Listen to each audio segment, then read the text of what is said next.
Hello and welcome. I'm so glad you're here right now because love is in the air. And I'm going to be reading from my book, Arranging a Dream, a memoir, because it's about Valentine's Day, our first Valentine's Day as shopkeepers, as business owners in the floral shop.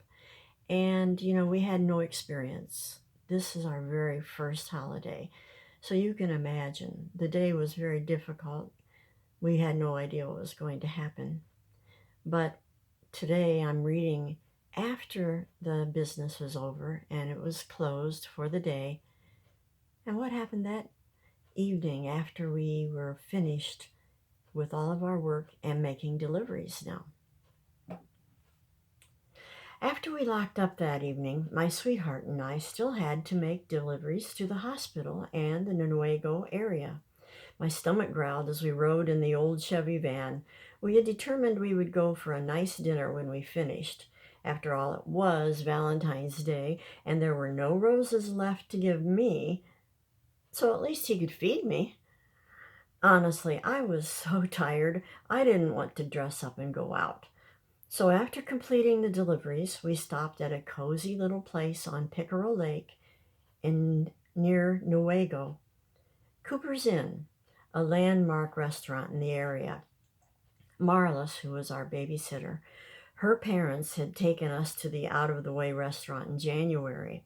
I was thrilled to be invited out with new friends. I worried about what to wear, asking her mother if it was a dress-up kind of place. She said to wear casual clothes. My body sagged with disappointment when the four of us drove up to the place, an old house nestled on the lake. Not an elegant Victorian-style house, but a ramshackle home with a wraparound covered porch and huge windows. The building needed some refurbishing, to say the least. When we entered, I remembered the adage, "Don't judge the book by its cover." Yes, the place was run down, but I understood why the restaurant was so popular.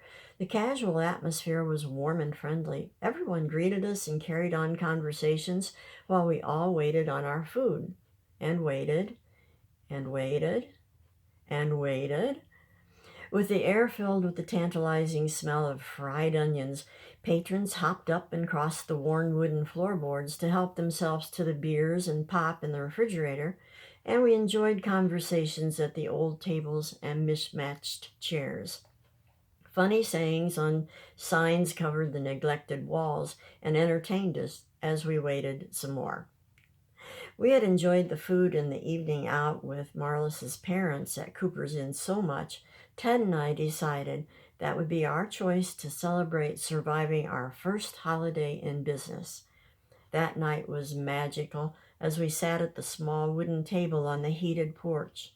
The layers of snow around the lake reflected the outdoor lights, making what seemed like a fairyland to me. We had missed the busy rush of the dinner hour, so we had the place to ourselves. Our exhaustion seemed to evaporate, replaced by triumph and satisfaction from a day of accomplishment. We sat across from each other. His brown eyes sparkled with pride, his handsome face flushed with joy as we hashed and rehashed the events of the day. After the waitress took our order, Ted got up to grab a couple of Diet Cokes from the refrigerator for us. I was bursting to hear his side of the holiday business because I had talked all the way from Fremont to Newaygo about my experiences. I waited a minute while he settled in the small chair across from me. We sipped our drinks from the can. The mouthful of ice-cold liquid woke up my senses and helped replenish the energy that had drained from my body. Adrenaline kept me running all day. But once I sat in Agnes's chair, the lady who helped us that day, I was in letdown mode. I shouldn't say this, but I think everything went better than I expected for me, I offered. How about you?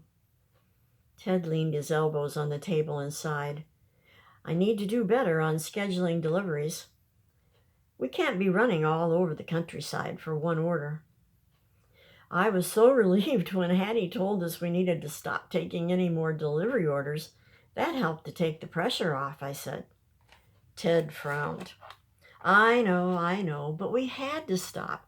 We were running out of flowers and time. Next year, I'll order more roses for sure and more flowers.